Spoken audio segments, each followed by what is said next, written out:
네, 안녕하세요. 주식은 역시 기릿기릿의 기릿입니다. 안녕하세요, 기릿님분들. 자, 오늘 또 모두 고생 많으셨습니다. 바로 들어가도록 할게요. 삼성전자 1분기 서프라이즈, KMW 언제까지 투자하나, 테슬라 4배 오르나, 재미있는 정치 관련주, 이 부분을 한번 보도록 하겠습니다. 자, 매일매일 출연인을 위해 시황정리 3프로TV 경제뉴스 10분 정리, 2021년 3월 23일 화요일입니다. 오늘 모두 고생 많으셨어요. 자, 코스피와 코스닥을 보면은 더 고생했죠. 마이너스 1%씩 하락한 것을 확인할 수 있고요. 그런데 정말 다행인지는 모르겠지만 코스피는 3000을 지킨 걸로 마무리가 된 걸로 보이고요. 그 다음에 코스닥 같은 경우에는 최근에 조금 올랐기 때문에 946 이 정도에서 왔다 갔다 하는 것을 확인할 수 있습니다. 양대 시장을 보면 특별한 거 없이 그냥 거의 다 내렸다라는 거 볼 수 있고요. 그 다음에 개인분들은 열심히 1조 1000억 이상 그렇게 매수하는 걸 확인할 수 있고요. 외국인과 기관은 쌍끌이 매도를 했다라는 걸 확인할 수 있습니다. 그래서 어제 말씀드렸던 부분이죠. 이런 식으로 계속 3000 위에서 개인분들이 사고 있는데 외국인과 기관이 올릴 이유가 있을까라는 생각을 해보자면은 조금 더 이 박스가 오래 지속될 수 있겠다라는 생각도 조금은 해볼 수 있을 것 같습니다. 그리고 최근 연기금은 또 5일 연속 거의 하루 2천억 이상씩, 오늘은 3,300억이나 매도를 하는 걸 확인할 수 있고요. 저때 아마 이틀 동안 조금 2천억도 안 되는 돈을 산 것은 아마도 논란을 잠재우기 위해서인 것 같습니다. 매일매일 저 길이 또 그러지 않았습니까? 오늘은 연기금이 50일째 팔았군요. 아이고, 오늘은 51일째입니다. 내일은 52일째군요. 맨날 그러고 있으니까 조금 부담됐나 봅니다. 어쨌든 5일 연속 연기금이 1조 원 넘게 매도라는 것을 확인할 수 있고요. 그래서 결론은 오늘은 완벽한 하락장의 정석이었다라고 생각을 해볼 수 있을 것 같습니다. 자, 그리고 2차전지 같은 경우에는 이제 폭스바겐이 끝났나 싶었더니, 그런데 어제 갑자기 뉴스가 나왔죠. 현대차에서도 갑자기 내재화를 할 수 있다, 그런 얘기가 나왔습니다. 그런데 정말 짧게 말씀드리자면 일단 이 부분에 대해서는 걱정할 필요가 없다. 현대차가 하려는 거는 2차전지 전부 다가 아니라 전고체 배터리만 하겠다라고 생각하시면 될 것 같고요. 그리고 그 배터리라는 게 뚝딱 한다고 만들어지는 건 아니기 때문에 잠시 투자 심리가 나빠졌을 뿐 2차전지가 완전히 끝났다라고는 볼 수 없습니다. 그러니까 이 칼날이 떨어지고 바닥으로 오른쪽으로 한 5일 정도는 최소한 길 때, 그때 이제 매수를 시작하시면 된다라고 생각을 해볼 수 있겠군요. 다만 그 선제 조건이 뭐라고요? 직접 공부를 해보시고 난 다음, 아 진짜 2차전지는 확신이 있어 라고 생각하시면 투자하시면 될 것 같아요. 그리고 오른쪽에 삼성전자 같은 경우는 이제 위아래 오름폭이 완전 줄어들고 있고 거래량도 완전 줄어든 걸 확인할 수 있죠. 이러한 흐름을 나타내고 있는 삼성전자 주주분들은 지금 현재 장이 정말 재미없다, 오르지도 않고 내리지도 않고, 물론 내리는 것보다는 가만히 있는 게 좋겠지만 어쨌든 재미없는 장이 지속되고 있다라고 생각하시면 될 것 같습니다. 자, 그리고 오늘 상장한 주식이 있었죠. 라이프 시멘틱스, 아마 많은 분들이 청약을 하셨다라고 생각을 해볼 수 있는데요. 그런데 제가 항상 말씀드렸죠. 언제 파시라고요? 그냥 처음 시작하자마자 시초가에 매도를 하시거나 아니면 조금 욕심 있으면 한 10분 정도 되면 매도를 하세요 라고 말씀을 드렸습니다. 그리고 그 결과가 여지없이 이렇게 나오는 것을 확인할 수 있군요. 그리고 이런 경우는 쉽지 않은데 상장하자마자 하한가를 맞은 걸 확인할 수 있습니다. 자, 그리고 여기서 항상 말씀드리는 부분이 있죠. 상장하고 한 달 내에는 쳐다보지도 말자 라고 말씀을 드렸습니다. 이럴 때 매수했다면 다 물렸다라고 생각을 할 수 있겠죠. 자, 그러면은 길이 이거 IPO 하면 안 되는 거 아니야? 야, 이렇게 한가 맞으면 팔지도 못하는 거 아니야? 라고 생각하실 수 있습니다. 그런데 이렇게 하한가를 맞아도 17,500원이고 공모가가 얼마죠? 12,500원입니다. 하한가를 맞았는데도 불구하고 돈을 벌었다라고 생각을 해볼 수 있겠죠. 그래서 이런 부분 때문에 저 기릿은 균등 배정은 꼭 해야 된다라고 말씀을 드린 거고, 그리고 욕심 부리지 말고 시작하자마자 매도를 하자라고 말씀을 드리고 있습니다. 어쨌든 기린이 분들은 좋은 가격에 매도하셨길 진심으로 바라도록 하겠습니다. 자, 그리고 오늘의 특징주 마지막입니다. 대신증권과 대신증권 우, 과거에 공부했던 거 기억나시나요? 그때 딱 아마 이날이었던 것 같습니다. 이날 때 공부하고 이날 때 공부했었는데, 그런데 이 대신증권을 같이 공부했을 때 제가 말씀드린 게 이 대신증권 오를 겁니다 라고 말씀드리지 않았죠. 그냥 이 대신증권의 실적이 되게 좋고 그 다음에 올해도 좋은 흐름이 나타날 수 있지 않을까라는 시각도 같이 알려드렸습니다. 그리고 이렇게 돈을 많이 벌면 배당 수익률도 좋아질 거다라고 말씀을 드렸죠. 그래서 실적이 좋다는 기대감이 빠르게 이렇게 나타나는 것을 확인할 수 있는데, 하지만 그게 중요한 게 아니라 이때 말씀드렸던 다른 시각이 있었습니다. 그 시각 때문에 이렇게 가져왔는데요. 자, 보시면은 그때 공부했을 때가 이날입니다. 이날 이 빨간색 양봉 보이시죠? 이날 때 공부했던 걸로 기억을 하는데, 이때 보시면은 배당을 받고 배당락이 떨어져서 쭉 떨어졌던 거 확인할 수 있죠. 그런데 그 가격을 거의 다 본주는 회복을 한 걸 확인할 수 있습니다. 이 검은색 선이 배당 받기 전날 그때 고점이었는데요. 그런데 이렇게 거의 다 회복하는 모습을 보여줬죠. 그런데 이 대신증권 우선주를 보면은 그때 공부했을 때가 이날이었습니다. 이때 보시면 검은 선과 완전히 떨어져 있는 걸 확인할 수 있죠. 말 그대로 괴리율이 확 벌어져 있는 걸 확인할 수 있습니다. 그래서 그때 말씀드린 게 이런 식으로 대신증권은 배당 전 가격을 회복을 하고 있는데 대신증권 우선주가 회복하지 않을 이유가 없다. 그러니까 결국 따라가긴 할 건데, 그런데 그게 언제 따라갈지 모르겠다. 그렇기 때문에 만약에 대신증권을 투자하신다면은 5대5 비율로 사는 게 맞고, 그리고 갈수록 괴리율이 벌어진다면은 이 대신증권을 매도를 하고 대신증권 우선주를 사는 게 맞다라고 말씀을 드렸습니다. 하지만 항상 말씀드린 것처럼 그 타이밍은 아무도 모르겠죠. 그런데 이렇게 빨리 나타난 걸 확인할 수 있습니다. 며칠 지나지 않아서 바로 그 괴리율을 메우고 그래서 그 검은 선에 도착한 걸 확인할 수 있죠. 그래서 이 부분은 한번 꼭 기억하시면 좋을 것 같습니다. 우선주와 본주가 같이 있는 주식인데 본주만 이렇게 움직인다. 그러면은 잠깐만, 이 우선주는 안 움직일 이유가 없지 않을까라는 생각도 충분히 해보시고 그 괴리율을 한번 생각해보시고 자 그러면은 언젠가는 이 괴리율이 좁혀지겠다라는 생각을 하셔서 그렇게 투자에 접목시키면은 좋은 결과가 생길 수 있다라고 말씀을 드리고 싶습니다. 가장 심플한 예를 들자면은 과거 같은 경우에는 삼성전자와 우선주 괴리율이 20%, 30%씩 쭉쭉 벌어져 있었습니다. 그런데 지금은 10% 정도로 확 줄어든 걸 확인할 수 있죠. 그런 식으로 괴리율이 좁혀지면은 이제 우선주를 매도를 하고 그 다음에 괴리율이 벌어지면 우선주를 다시 사고 그런 투자 전략도 존재한다 라고 생각하시면 될 것 같습니다. 어쨌든 대신증권을 보유하고 계신 분들 진심으로 축하드립니다. 자, 오늘의 3%는 연중 휴무입니다. 자, 경제 뉴스로 바로 넘어가도록 하겠습니다. 자, 첫 번째, 넷마블 1분기 실적 기대감의 강세라고 해서 야 얼마나 올랐길래 강세야 라고 봤더니 2% 정도 올랐더라고요. 어쨌든 오늘 장이 이렇게 안 좋았는데도 불구하고 오르는 거 보면 뭐 괜찮은 거 아니겠습니까?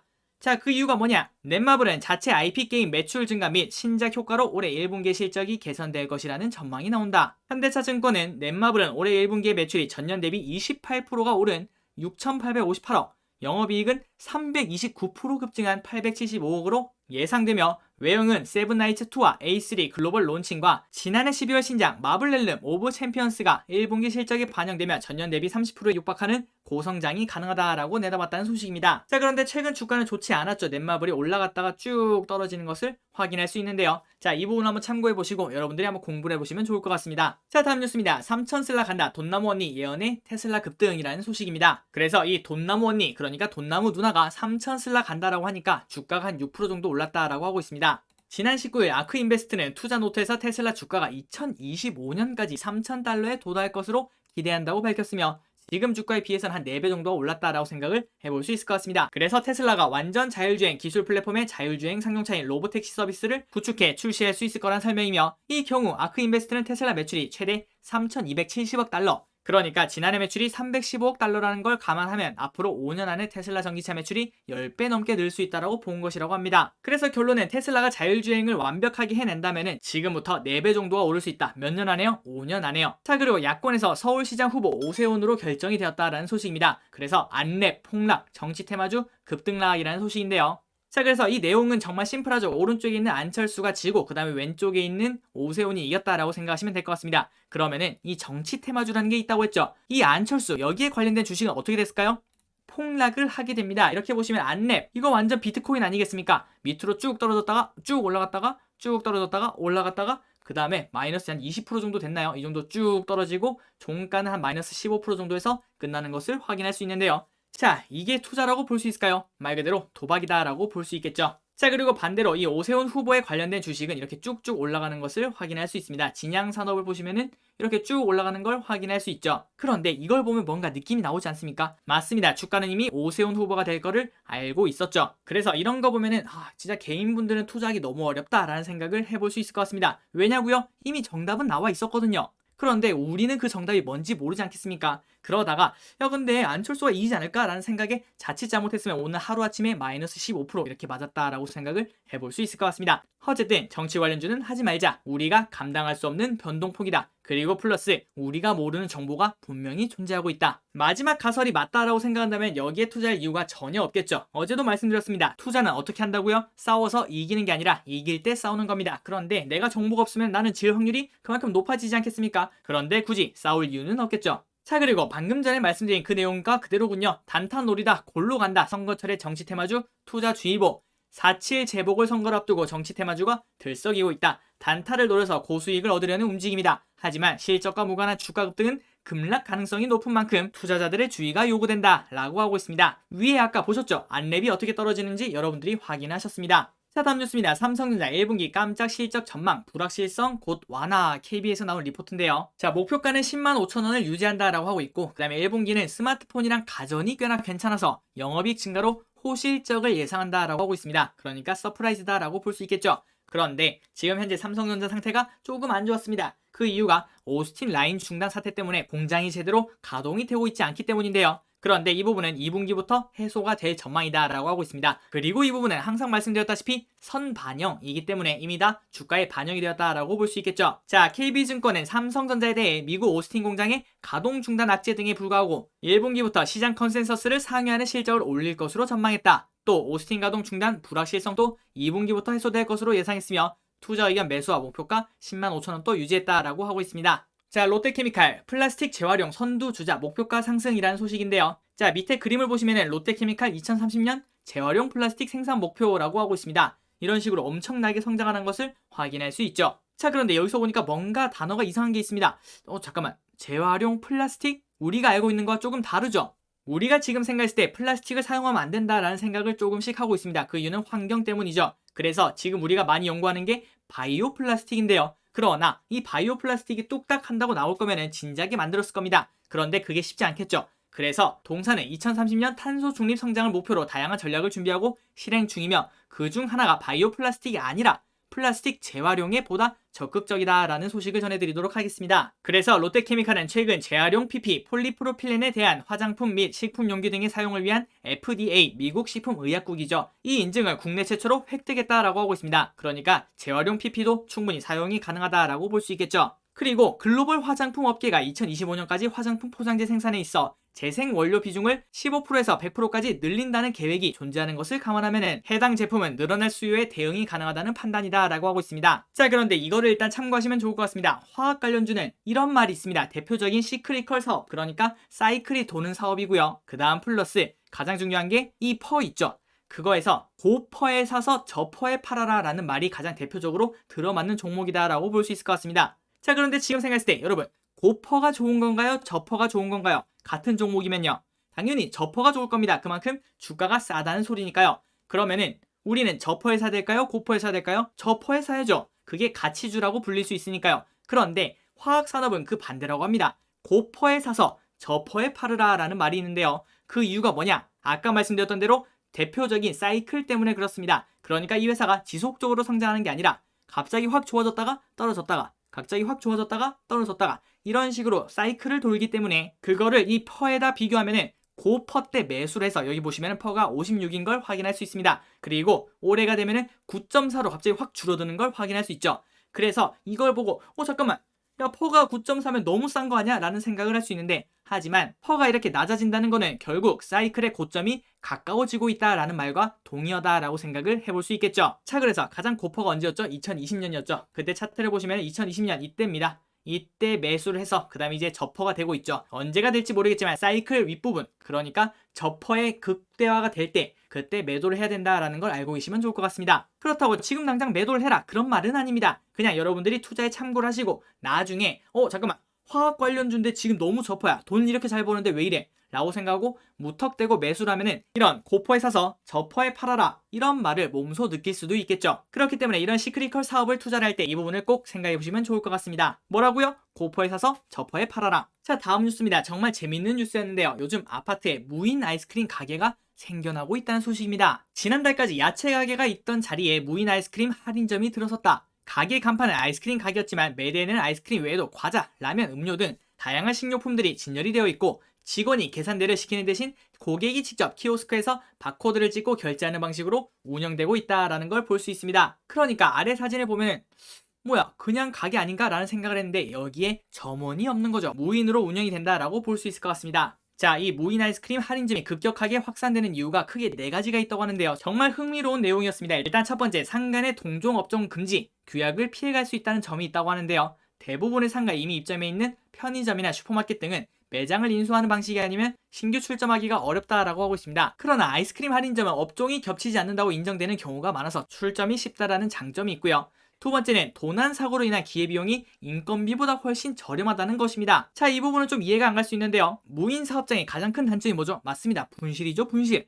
야, 근데 내가 뭘 믿고 이거를 그냥 가만히 냅두냐? 이거 다 갖고 오면 어떡해? 라는 생각을 할 수 있습니다. 그러나 일반 편의점에서 매일 16시간씩 아르바이트 근로자를 고용한다고 할 때 최저임금 8,070원에 주휴수당까지 합산하면 시간당 1만원 정도의 임금이 지출된다라고 하고 있습니다. 그러면 하루에 16만원이겠죠. 그런데 아이스크림 하나 결국 얼마죠? 1,000원짜리고요. 그 다음에 이 아이스크림이 100개가 없어진다고 해도 그래도 하루에 16만원이다 라고 볼 수 있겠죠.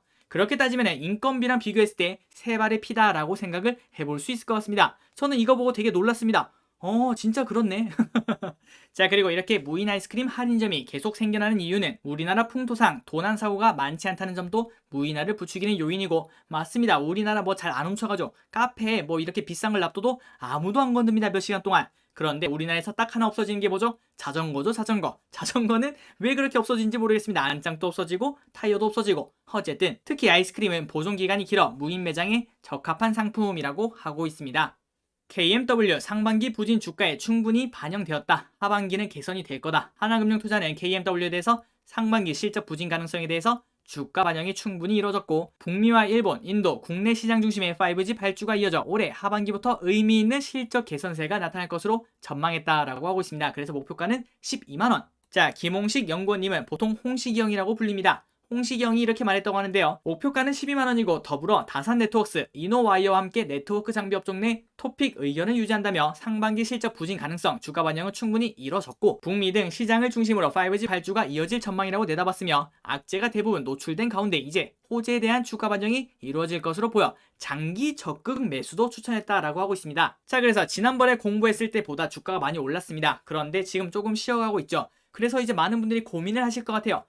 KMW 이거 매도해야 되나? 여기면 많이 올라온 건가? 라는 생각을 하실 수 있는데, 위에 있는 리포트를 참고해 보시고, 그 다음에 지난번 영상도 한번 참고해 보시고 한번 여러분의 선택을 해보시기 바랍니다. 항상 최선의 선택을 하셔서 최상의 결과를 얻기를 진심으로 바라도록 하겠습니다. 다음 뉴스입니다. 파월 가치 저장 부적합, 지적에 4%대 하락을 했다는 소식인데요. 뭐가 하락했을까요? 바로 비트코인입니다. 비트코인. 국내 가상통화 거래소에 따르면 비트코인은 전날 대비 4.1% 하락한 6,434만원을 기록했다라고 하고 있습니다. 파월 의장이 비트코인을 비판한 소식이 악재로 작용한 것으로 보이며, 지난 22일 미 경제매체 CNBC에 따르면 파월 의장은 국제결제은행 토론회에서 비트코인은 변동성이 매우 큰 데다 내재 가치도 없어 가치를 저장하기에는 유용하지 않다며 법정화폐보다 금을 대체하는 투기적 자산이다 라고 말했다는 소식입니다. 그래서 이런 부분 때문에 비트코인에 투자하기가 어려운 것 같습니다. 어떤 사람이 좋다라고 하면은 한 5% 정도 쭉 올라가고, 어떤 사람이 야 이거 안 좋은 것 같은데 라고 하면 또 5% 쭉 내려가고, 그게 어떻게 화폐가 될 수 있을까라는 생각을 조금은 해볼 수 있겠군요. 자, 마지막 뉴스입니다. MZ세대 감성 저격 성공한 CU, GS25 제치고 편의점 수 1위 등극이라고 하고 있습니다. 30개월 만에 점포수를 재탈환했다고 하고 있는데요. 저 개인적으로 바로 앞에 CU랑 GS랑 그 다음에 세븐일레븐, 이마트가 있으면은 저는 CU부터 갈 것 같습니다. 그 이유는 잘 모르겠지만 아마도 이 로고가 깔끔해서 그런 것 같습니다. 그리고 아마 두 번째는 이마트를 갈 것 같고, 그리고 세 번째는 세븐일레븐, 마지막으로 GS를 갈 것 같습니다. 어쨌든 20일 금융감독원 전자공 시스템에 따르면 지난해 말 기준 CU의 점포수는 14,923개로 14,688개 점포수를 보유한 GS보다 235개 많았다라고 하고 있습니다. 그리고 3등은 세븐일레븐이고요. 세븐일레븐은 작년 말 15,500개를 기록했다라고 하고 있고, 그리고 이마트는 작년 말 5,165개로 늘었다라고 하고 있습니다. 그런데 매장 수는 CU가 다시 탈환을 했죠. 그런데도 불구하고 매출액 기준으로는 GS25를 운영하는 GS 리테일이 앞서고 있다라고 하고 있습니다. 자, 오늘 또 이렇게 경제 뉴스를 공부했습니다. 항상 이렇게 같이 공부해주셔서 진심으로 감사합니다. 오늘도 좋은 저녁 되시기 바랍니다. 지금까지 기리셨습니다. 감사합니다.